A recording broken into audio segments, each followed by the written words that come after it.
CA নাম দিয়ে 2019 সালে নির্বাচনটাকে পার করেছিল, খেয়াল আছে?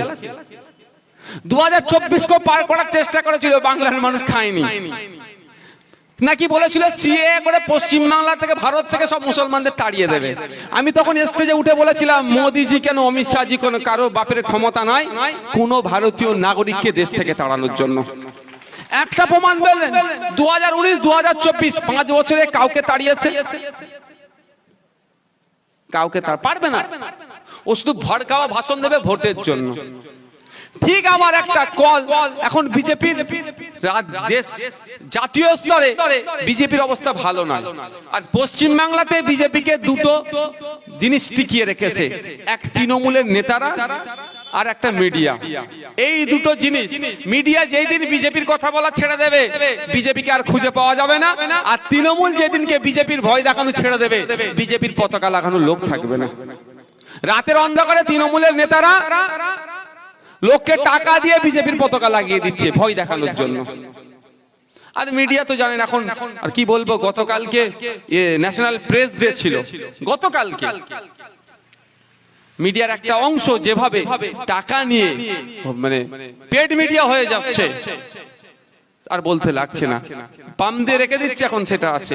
তো যেটা ফির আসছে আবার, তো এরা সেই ভালো জায়গায় নাই। কি করতে হবে? ধর্মের নামে এদেরকে আঘাত দাও, ধর্ম নিয়ে এদেরকে চাগিয়ে রাখো, রুজি-রুটির কথা বলা ছেড়ে দাও, মানুষের দিন আনে দিন খাওয়া, মানুষের ইনকাম কমে যাচ্ছে এই বিষয়ে চর্চা করা ছেড়ে দাও, দেশের অর্থনীতি ক্রমশ তলানিতে চলে যাচ্ছে এই চর্চা করা ছেড়ে দাও, দেশের যুব সমাজ বেকারত্বের শীর্ষের দিকে চলে যাচ্ছে এই চর্চা করা ছেড়ে দাও, এই চর্চা করা ভুলিয়ে দাও। ক্ষুধার সূচকে ভারত 127টা দেশের মধ্যে 105 নম্বরে চলে গিয়েছে, চর্চা করা ছেড়ে দাও। বাচ্চাদের ক্ষুধার্তের অপুষ্টির পরিমাণ আফ্রিকার দুটো দেশের পরে ভারতের স্থান হয়ে গেছে, এই চর্চা করা যাতে ভুলে যায়। সে দলিতের ছেলেও ক্ষুধার্ত আছে, মুসলমানের ছেলেও ক্ষুধার্ত আছে, আদিবাসীর ছেলেও ক্ষুধার্ত আছে, সাধারণ মানুষের ছেলেও ক্ষুধার্ত আছে, এই চর্চা করা ভুলে যাবে। এরা চর্চা কি করবে? ধর্মের নামে লাগিয়ে দাও। এটা বিজেপির, এছাড়া কি আছে? কেউ প্রশ্ন করছে না। কি বলেছিল 2014 সালে মোদিজি? ডলার আর 1 টাকা সমান $1 করে দেব। আমরা তো ভেবেছিলাম বিশাল ব্যাপার হয়ে যাবে, আমেরিকার লোক আমাদের কাছে এসে 1000 টাকা নিয়ে সারা ভারত ঘুরে চলে যাবে, তাহলে আমরা 1000 টাকা নিয়ে আমেরিকায় ঘুরতে যাব। আমি তো স্বপ্ন দেখেছিলাম পৃথিবীর বড় বড় যেগুলো অর্থনৈতিক ভাবে আমাদের টাকার থেকে যাদের দাম বেশি ছিল, তাহলে আমি সেই দেশগুলোতে একটু ঘুরবো। যেতে পারছি না কেন বলুন তো? আমি এখানে 84 টাকা 43 পয়সা দিলে $1 পাবো। ভালো করে বোঝেন, $1 পাবো। যদি আমি আমেরিকায় ঘুরতে যাই, ফ্লাইট ভাড়াটা বাদ দিলাম, ইন্ডিয়ান কারেন্সিতে ম্যানেজ হয়ে যাবে ধরে নিচ্ছি। ওখানে হোটেলে থাকা, খাওয়া, ঘোরা, এখানকার 84, ওখানকার 1, মানে বুঝতে পারছেন? ওখানকার যদি 100 রিয়াল, এই $100 যদি হোটেলে ভাড়া হয়, এখানকার কত? 84,000 টাকা, তাই তো নাকি? 8,400 কত সামথিং। কিন্তু মোদিজি আমাকে স্বপ্ন কি দেখিয়েছিল? আমাকে আপনাকে সবাইকে স্বপ্ন দেখিয়েছিল কি $1 1 টাকা সমান করে দেব। কিন্তু আপনাদের বলি 2014 সালে দেখবেন $1 সমান 63 কত টাকা ছিল। এটা বেড়ে মানে 63 টাকা দিলে $1 পাওয়া যেত, আর মোদিজি বলেছিল 1 টাকা দিলে $1 এর ব্যবস্থা করব আমি। ভালো কথা ছিল তো। কিন্তু কি দেখলাম, 63 থেকে কমানো তো দূরের কথা, এখন 84 টাকা 43 পয়সা দিলে $1 পাচ্ছি। তাহলে ব্যর্থ হয়েছে। মোদিজি বলেছিলেন ক্ষমতায় আসলে কালো টাকা উদ্ধার করে লোকের অ্যাকাউন্টে কি দেব, 15 লাখ, এই মনে রেখেছে, যাক ভুলে যান না, সেটাই 15 লাখ করে দেব। মাঝে মধ্যে আমিও চেক করি আমার পাঞ্জাব ব্যাংকের অ্যাকাউন্টে। আমাকে যখন পুলিশ অ্যারেস্ট করেছিল খেয়াল আছে? তখন আমি নাকি সব কি টাকা পয়সা নিয়েছি এনেছি অনেক কথা বলেছিল না ফিরহাদ হাকিমরা, এমন আমাকে বললো ফিরহাদ হাকিমে কি এখন সাইজ করে দিচ্ছে। তো আমাকে ডেকেছিল ডিসি, ডিডি ডিপার্টমেন্টের ডিসি যিনি আছেন ডিটেকটিভ ডিপার্টমেন্টের, ডেকে জিজ্ঞাসা করলো হ্যান ত্যান হ্যান সব অনেক কথা বললো। তা আমার 4টে ব্যাংকের অ্যাকাউন্টের নাম্বার, আমি সরি বললো কি কি ব্যাংক আছে, আমি বললাম আমার 4টে ব্যাংক আছে। বললো অ্যাকাউন্ট নাম্বার, আমি বললাম আমাকে দেখি কি পাগল মনে হচ্ছে, আমি ডিসি কে বলেছিলাম, আমাকে দেখে কি পাগল মনে হচ্ছে, আমি ব্যাংকের অ্যাকাউন্ট নাম্বার মুখস্থ করে ঘুরবো? আমি ফোন নাম্বার 3-4 বার ভুলে যাই মাঝে মধ্যেই, দুটোর বেশি তিনটে, ওই জন্য নাম্বার আমি নিইনি, একটা দিয়ে কাজ চালাচ্ছি। আমি সবার নাম্বার মুখস্থ করতে পারিনি, 10টা ডিজিট নাম্বার, আর অ্যাকাউন্টে তো অনেক নাম্বার। তো আমি বলে দিচ্ছি কোন ব্রাঞ্চে আছে, আপনারা খুঁজে নেবেন আর কি নামে অ্যাকাউন্ট আছে, স্পেলিং সহ কোন ব্রাঞ্চে 4টে অ্যাকাউন্ট আমার ছিল, বলে দিয়েছিলাম। ওরা খুঁজে খাঁজে দেখলো এই টাকা তো দূরের, ঢুকাতে দূরের কথা, উল্টা হয়তো টাকা দিয়ে দরকার, নওশাদের অ্যাকাউন্টে টাকা নেই। পাঞ্জাব ব্যাংকের অ্যাকাউন্টে তো এই শোনা কত টাকা ছিল। যাক, আমিও মাঝে মধ্যে ভাবি আসছে না টাকা, যদি ঘুম থেকে উঠে দেখি এসে যায়, কারণ মোদিজি বলেছেন, কথাটা একদম তো ফেলে দেওয়া যায় না। মোদিজি বলেছে 100 টাকা পেট্রোল ডিজেল কিনলেও কোনো কষ্ট হবে না। তো আমি ভাবি তো মোদিজির কথা কোনোদিন যদি সত্য হয়ে যায়, মাঝে মধ্যে চেক করি, কিন্তু দুর্ভাগ্যের বিষয় 15 পয়সা কারো অ্যাকাউন্টে ঢুকলো না। উল্টে কি দেখলাম, আমরা যারা আর্থিকভাবে দুর্বল, আমরা ঠিকঠাক মিনিমাম ব্যালেন্স মেনটেন না করার জন্য কয়েক হাজার কোটি টাকা আমাদের মতো গরিব মানুষের কাছ থেকে মোদিজির সরকার কেটে নিল। 15 লাখের দেওয়ার পরিবর্তে ব্যর্থ হয়েছে। মোদিজি কি বলেছিলেন? বেকারত্ব কমাবো। মোদিজি কি বলেছিলেন? চীনের অগ্রসর বন্ধ করব। মোদিজি কি বলেছিলেন? মহিলা এম্পাওয়ার হবে। অনেক কথা মোদিজি বলেছিলেন, সেই সমস্ত ফেল হয়েছে, একটাও সাকসেস হতে পারেনি। ফলে উল্টে কি হচ্ছে, চাকরিতে ছাঁটাই হচ্ছে। ইন্ডিয়ান এয়ারলাইন্সের 1,26,000 চাকরিতে ছাঁটাই হওয়ার, সেখানে যদি আপনি 14% মুসলমানকে বাদ দেন, বাকি তাহলে কতজন মুসলিম, নন মুসলিম ছাঁটাই হচ্ছে। তো মোদিজি অনেক কথা বলেছিলেন, ব্যর্থ হয়েছে। উল্টে কি দেখলাম, দেশ ক্রমশ পেছনের দিকে যাচ্ছে। 2014 সালে ক্ষুধার্তের সূচকে পৃথিবীতে 120টা, 130টা, 127টা দেশ নিয়ে সমীক্ষা চলে প্রতি বছরে। এই দেশগুলোকে নিয়ে সমীক্ষা চলে, কোন দেশের মানুষ সব থেকে বেশি ক্ষুধার্ত, 1-2 করে আসে।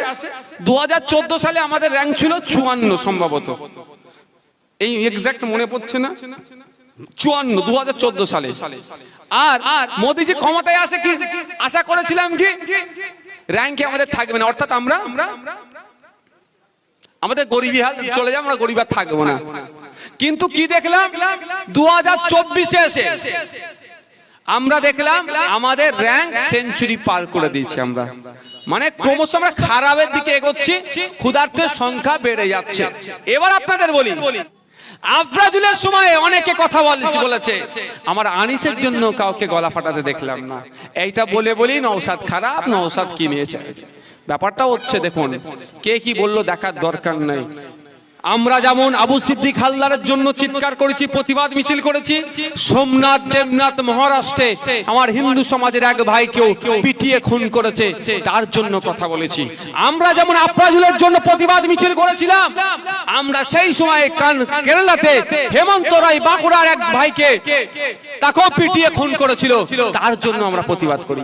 আর এই জন্য আমাদেরকে অনেকে দেখতে পারে না, কিন্তু কে কাকে দেখতে পারবে না, কে কাকে ভোট দেবে তার জন্য আসেনি। আমাদের লক্ষ্য হচ্ছে সমাজ ব্যবস্থা পরিবর্তন করা। সমাজ ব্যবস্থা পরিবর্তন করতে গেলে আগে আপনাকে আমাকে সচেতন হতে হবে। তাই আপনাদের বলবো, কান দিয়ে দেখবেন না, চোখ দিয়ে দেখুন। আপনার আজ থেকে 5 বছর আগে কোথায় ছিলেন আর এখন কোথায় আছেন। আপনাকে 2011 সালের আগে বলেছিল মুসলমান বিপদে আছে, রাজ্যে মুসলমানকে উদ্ধার করতে হবে, রাজ্যের মুসলমানরা ঝাঁপ মারলো, কে যে উদ্ধার করবে তার নৌকাতে উঠে গেল, ভালো কথা।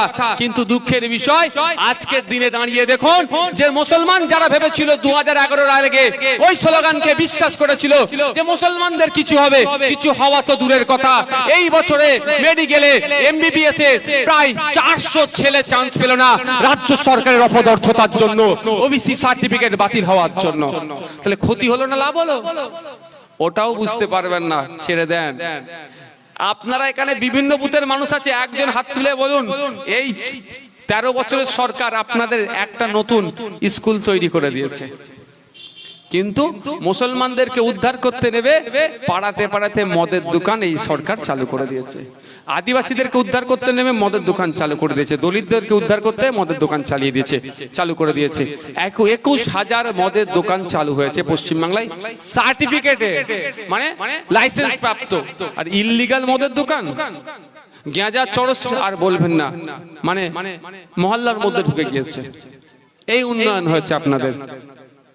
আর একজন 2014 সালে হিন্দুদেরকে বাঁচাতে এসেছিল, হিন্দুদেরকে বাঁচাতে এসেছে। দেখুন আপনারা, এই ঘটনার সাক্ষী আমরা হয়তো ছিলাম না। অপরাধটা কি? বিয়ের বাড়িতে আমোদ প্রমোদ হয় না, আমাদের ওয়েস্ট বেঙ্গলে এটা নাই, এই কালচারটা কি ডিজে লাগিয়ে ডান্স ফ্যান্স গুলো হয়, লাইটিং ফাইটিং। আমাদের ওয়েস্ট বেঙ্গলে আমাদের হিন্দু সমাজের মানুষও কিন্তু ওই অর্থে হয় না, গান বাজে, সানাই বাজে। তো ওই হচ্ছিল কোনো বাগান বাড়ি হোক, কোনো বাড়িতে একটা ছেলে বাচ্চারি, সে অত বোঝে না, পাঁচিলে উঠে বসে বসে দেখছিল। সে দলিত হওয়ার কারণে, পিছড়ে বর্গের হওয়ার কারণে ওকে পাঁচিল থেকে নামিয়ে মেরেছে। এই উন্নয়ন হয়েছে, এই হিন্দুকে বাঁচাতে এসেছে। গাড়ি কিনেছে, ওভারটেক করে চলে গিয়েছে কর্ণাটকে, বলছে তুই আমাকে ওভারটেক করে যাবি, তুই দলিত, তোর গায়ে গন্ধ, তুই আদিবাসী, তোর তুই আমাকে ওভারটেক করে যাবি। তাকে গাড়ি থেকে নেবিয়ে মেরেছে। বড় এক্সইউভি কিনেছে, গাড়ি থেকে নেবে পিটিয়েছে, তুই দলিত হয়ে এক্সইউভি কিনবি? বুঝতে পারছেন? এই উন্নয়ন হচ্ছে। আর কি হচ্ছে? যা যে স্লোগান নিয়ে মোদিজি ক্ষমতায় এসছে, ওই স্লোগান বলে যারা ভোট চাইছে তাদেরকেও 100 টাকায় পেট্রোল ডিজেল কিনাচ্ছে। আর যারা মোদিজির এই নাটককে ধরে ফেলে বিরোধিতা করছে তাদেরকেও 100 টাকায় পেট্রোল ডিজেল কিনাচ্ছে। কোথায় হচ্ছে উন্নয়ন? উল্টে কি হচ্ছে বলুন তো?